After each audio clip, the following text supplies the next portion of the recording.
ప్రపంచ స్థాయిలో గుర్తింపు పొందిన అతి ఎత్తైన అంబేద్కర్ విగ్రహ నిర్మాణం విజయవాడలో జరగడంలో కీలక పాత్ర వహించడంలో అధికారులందరూ కూడా సమిష్టిగా పనిచేశారు.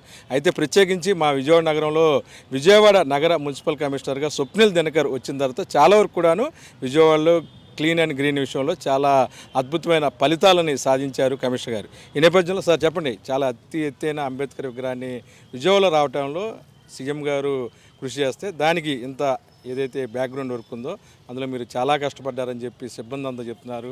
స్పెషల్గా ఏదైతే స్పెషల్ సెక్రటరీ శ్రీలక్ష్మి గారు కానీ మీరందరూ కానీ చాలా కష్టపడ్డారు. విజయవాడలో డ్రైనేజీల మీద ఏదైతే గ్రీనరీ సంబంధించి ఏదైతే చెత్తా చెదారం వేయకూడదని ఒక యజ్ఞాన్ని కూడా మీరు చేశారు. ఈ నేపథ్యంలో ఐటీఎం తరపున మీకు ప్రత్యేక కృతజ్ఞతలు తెలుపుతూ సార్ చెప్పండి, బొమ్మకు సంబంధించి విజిటర్స్ ఎలా రావాలి, టైమింగ్స్ ఏంటి? Thank you very much. ఇప్పుడు మన విజయవాడ సెంటర్ పాయింట్గా ఇప్పుడు మారిన Ambedkar Swaraj Maidan, statue of social justice అంటే సామాజిక న్యాయానికి మహాశిల్పం ఈ ఏరియాకి రావడానికి ఈ రోజు నుంచి మనం పబ్లిక్ కోసం మనం ఓపెన్ చేసాము. పబ్లిక్లో ఎవరిగానే రావచ్చు, ఏమీ ప్రాబ్లం లేదు. దీనికి ఒక ఎంట్రీ టికెట్ ఒక 5 రూపాయలు మనం ఇక్కడ పెట్టడం జరిగింది. అదే అడల్ట్ ఉండొచ్చు, లేకపోతే చిన్నవాళ్ళు కూడా ఉండొచ్చు, అంటే చిల్డ్రన్ కూడా ఉండొచ్చు. మీరు మొత్తం అంబేద్కర్ స్వరాజ్ మైదాన్ ఈ ఏరియా చూస్తే, అంటే స్టాచ్యూ పరిసరం చూస్తే ఒక 2 భాగాలుగా మనం డివైడ్ చేసాము. ఒక టికెటెడ్ ఏరియా, ఒక నాన్ టికెటెడ్ ఏరియా. అంటే స్టాచ్యూ వెనక ఇది ఒక వాకింగ్ ట్రాక్, పార్క్ అది అన్నీ ఉన్నాయి. అది అంతా దీనికి టికెట్ ఏం మనం పెట్టట్లేదు. బట్ కానీ స్టాచ్యూ పరిసరాలు అంటే ఇప్పుడు మీరు ఇక్కడ మ్యూరల్స్ చూడొచ్చు, దాని తర్వాత స్టాచ్యూ అది ఒక మెయిన్ బిల్డింగ్ చూడొచ్చు. ఇది కాకుండా ఎక్స్పీరియన్స్ సెంటర్, లోపల ఒక ఎక్స్పీరియన్స్ సెంటర్ ఉంది, మినీ థియేటర్ ఉంది. ఈ అంత పరిసరం చూడడానికి ఆ టికెట్ ఒక మామూలుగా ఒక 5 రూపీస్ మనం పెట్టడం జరిగింది.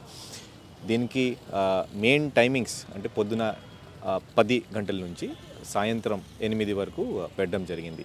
ఒకవేళ రష్ ఎక్కువ ఉంటే, సాయంత్రం చాలా ఎక్కువ ఉంది అంటే అప్పుడు మనం మళ్ళీ కమిటీకి మీద డిసిజన్ పెట్టుకొని 8 to 9 వరకు అది కూడా మనం చేయవచ్చు. బట్ కానీ ఇప్పటికీ ఒక 10 to 8 ఈ టైమింగ్స్ పెట్టడం జరిగింది. గవర్నమెంట్ నుంచి ఆల్రెడీ ఒక జియో కూడా రావడం జరిగింది. దీంట్లో పార్కింగ్ ఫీజు వేరే, దీంట్లో ఇంకొకటి ఇక్కడ స్పెసిఫిక్గా వీడియోగ్రఫీ, సినిమాటోగ్రఫీ కూడా తీసుకోవచ్చు. దీనికి వేరియస్ ఫీజు కూడా మనం పెట్టడం జరిగింది. ఒక స్టీరింగ్ కమిటీ ఫామ్ చేయడం జరిగింది గవర్నమెంట్ నుంచి. District collector as a head, తర్వాత municipal commissioner as a convener. ఇది కాకుండా వేరియస్ లైన్ డిపార్ట్మెంట్స్ అంటే ఏపీఐసి కానీ, తర్వాత ఆర్టీసీ, తర్వాత ఎలక్ట్రికల్ డిపార్ట్మెంట్ అంటే ఏపీసీపీటీసీఎల్, డిస్ట్రిక్ట్ హెడ్ దీంట్లో పెట్టడం జరిగింది. దీనికి మెయింటెనెన్స్ ఇప్పటి నుంచి ఆ కమిటీ ద్వారా చేయడం జరుగుతుంది. గవర్నమెంట్ నుంచి సపరేట్ నిధి కూడా ఆపరేషన్ అండ్ మెయింటెనెన్స్కి దీనికి ఇవ్వడం జరుగుతుంది. ఇది కాకుండా ఈ టికెట్ ఎంట్రీ ఫీజుకి, పార్కింగ్ ఎంట్రీ ఫీజు నుంచి ఏదైనా ఇంకా వస్తే, ఇది కాకుండా క్రాస్ సబ్సిడైజేషన్ మోడల్లో మీరు చూడొచ్చు, వెనక ఫుడ్ కోర్ట్ కట్టడం జరిగింది. ఇది కాకుండా వెనక ఒక చాలా పెద్ద అంటే విజయవాడలో బిగ్గెస్ట్ కెపాసిటీ ఒక కన్వెన్షన్ హాల్ కూడా కట్టడం జరుగుతుంది. 2000 సీటింగ్ కెపాసిటీ.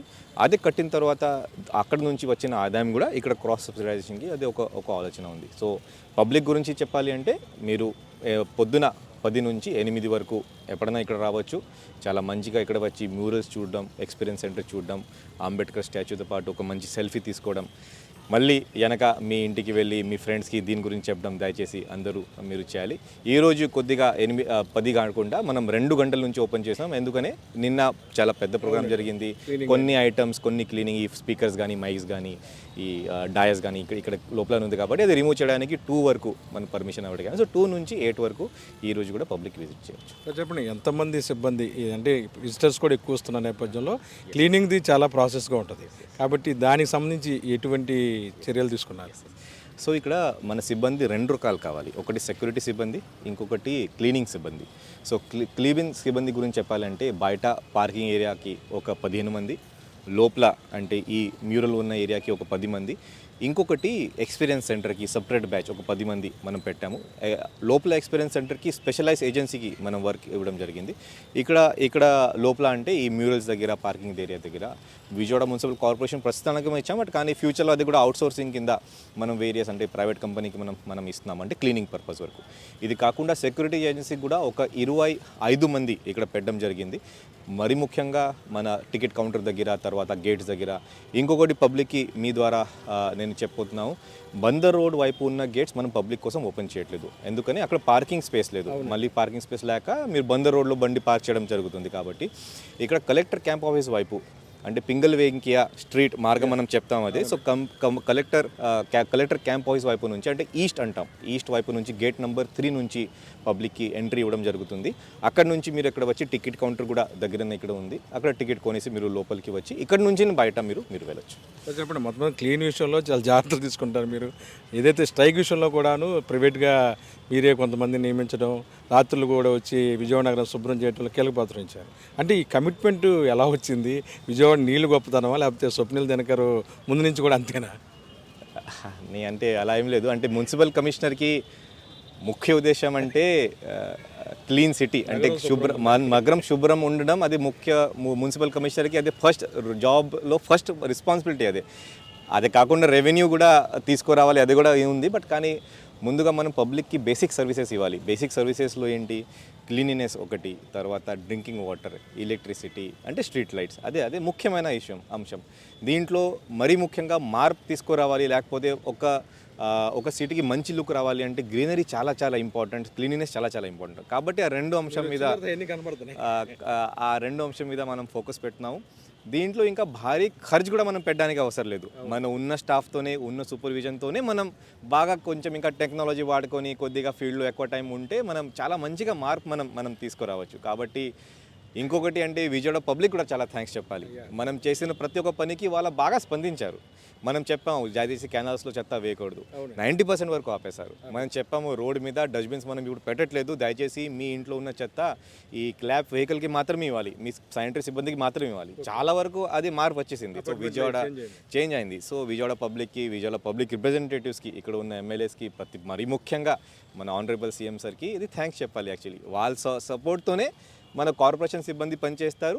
కాబట్టి ఆ మార్క్ కూడా మనం తీసుకురావచ్చు. సార్ చెప్పండి, ఏమన్నా రాత్రి ఏమైనా టెన్షన్ పడి ఉంటారా? ప్రోగ్రామ్ జరుగుతూ ఉంది, ఇంత పెద్ద ఈవెంట్ కండక్ట్ చేశారు, కొద్ది రోజుల నుంచి కూడా నిద్ర లేనట్లుంది మీకు. అయితే కార్యక్రమం సక్సెస్ ఎందుకు, ఎలా ఫీల్ అవుతున్నారు? నేను చాలా సంతోషం, యాక్చువల్లీ చాలా సంతోషం. ఎందుకని ఒక పెద్ద టీం, మన special CS Srilakshmi madam, special ఎంఈడి శ్రీలక్ష్మి మేడం ఆధారంలో ఒక పెద్ద టీం పెట్టడం జరిగింది. అంటే గత ఒక 2 వీక్స్ నుంచి, 2 వారం నుంచి ఇనాగ్రేషన్ ఎలా సాధించాలి, ఎవరు ఎక్కడెక్కడ పనిచేస్తారు, ప్రత్యేకంగా మన రాజమండ్రి మున్సిపల్ కమిషనర్ దినేష్, దాని తర్వాత Nellore municipal commissioner Vikas, Kurnool municipal commissioner Bhargav, మన కడప మున్సిపల్ కమిషనర్ సూర్య, చాలా మంది. ఇన్ఫ్యాక్ట్ మన సిఆర్డీ కమిషనర్ వివేక్ సార్, కందం చంద్రుడు సార్, వీరపాండ్యన్ సార్, దాదాపు ఒక 10 మంది ఐఎస్ ఆఫీసర్స్ గత ఒక 2 వీక్స్ నుంచి కంటిన్యూస్గా ఇక్కడ పనిచేస్తున్నారు. అందరికీ కోఆర్డినేషన్ చేయాల్సిన పని ఆబ్వియస్లీ మున్సిపల్ కమిషనర్ విజయవాడకి ఉండి చాలా టెన్షన్ ఉంటుంది. బట్ కానీ టకటక నిన్న చాలా ప్రతి ఒక్క టైంలో మంచి ఒక ఎలక్ట్రిసిటీ వాళ్ళు, దాని తర్వాత లైట్స్ వాళ్ళు, fire works, drone show, police నుంచి చాలా మంచి కోఆపరేషన్. సో అందరూ బాగా పనిచేశారు. ఫైనల్గా ఆనరబుల్ సీఎం నుంచి, ఆనరబుల్ మన అదర్ మినిస్టర్స్ నుంచి, శ్రీలక్ష్మి మేడం నుంచి వాళ్ళు కూడా చాలా హ్యాపీగా ఫీల్ అయ్యారు. మన స్టాఫ్ అంటే ఇక్కడ పనిచేసిన స్టాఫ్కి ప్రత్యేకంగా వాళ్ళు 100% ఇచ్చినందుకు చాలా థ్యాంక్స్ అండి. మొత్తం మీద కూడాను ఈ శిలాఫలకంలో మీ పేరు కూడా ఉంది. ఇది వచ్చే 100 సంవత్సరాలు వచ్చి 150 సంవత్సరాలు వచ్చి అది దాని మీద ఉండిపోయే అవకాశం ఉంది. అంటే అదే అదృష్టం. నేను ప్రత్యేకంగా ఆనరబుల్ సీఎం సార్కి థ్యాంక్స్ చెప్తున్నాను. అంటే నాకు ఇది అవకాశం ఇచ్చారు. మున్సిపల్ కమిషనర్గా ఎనీవేస్ నేను ఇది చేయాల్సిందే, బట్ కానీ అది ఒక డెస్టినీ అనొచ్చు. సో డాక్టర్ అంబేద్కర్కి 125 + 81 అంటే 206 ఫీట్ అడుగుల ఇది అవకాశం. యాక్చువల్లీ ఇది అవకాశం ఒక డెస్టినీ. సో మున్సిపల్ కమిషనర్గా ఇక్కడ పనిచేయడం, ఆధారంలో ఇది అంత పని జరగడం చాలా నా కోసం అదృష్టం యాక్చువల్లీ. సో అంటే ఇది ఒక మంచి లెర్నింగ్ పాయింట్ కూడా. అంటే వేరియస్ ఏజెన్సీస్తో ఎలా పని చేసుకోవాలి, మన ఏపీ నుంచి బయట ఏజెన్సీస్ కూడా దీంట్లో ఉన్నారు చాలామంది. యూపీ నుంచి, గుజరాత్ నుంచి, ముంబై నుంచి కూడా చాలా ఇక్కడ పనిచేశారు. సో కోఆర్డినేషన్ ఎలా చేయాలి, గవర్నమెంట్ ఆఫ్ ఇండియా ఢిల్లీతో ఎలా కోఆర్డినేషన్ చేయాలి, చాలా నేర్చుకోవడం కూడా జరిగింది. సో దీనికి మరీ ముఖ్యంగా నేను ఆనరబుల్ సీఎం సార్కి థ్యాంక్స్ చెప్తున్నాను. డెస్టినీ ప్లస్ నాకు ఇది అవకాశం ఇచ్చారు. సో చాలా థ్యాంక్స్ అండి. Thank you. మొత్తమే కూడాను తను చేసే పని కూడాను గౌరవ ముఖ్యమంత్రి కల్పించిన అవకాశాన్ని వినియోగించుకొని చాలా చక్కగా పనిచేశారు కమిషనర్ స్వప్నిల్ దినకర్. అంతేకాకుండా తన సిబ్బంది కూడా చాలా బాధ్యతతో ఈ కార్యక్రమాన్ని పూర్తి చేశారని చెప్తున్నారు కమిషనర్ గారు. వీడియో జర్నలిస్ట్ విజయ్ గస్తో కలిసి ఐ డ్రీమ్ కోసం అబ్దుల్ అలీ, విజయవాడ.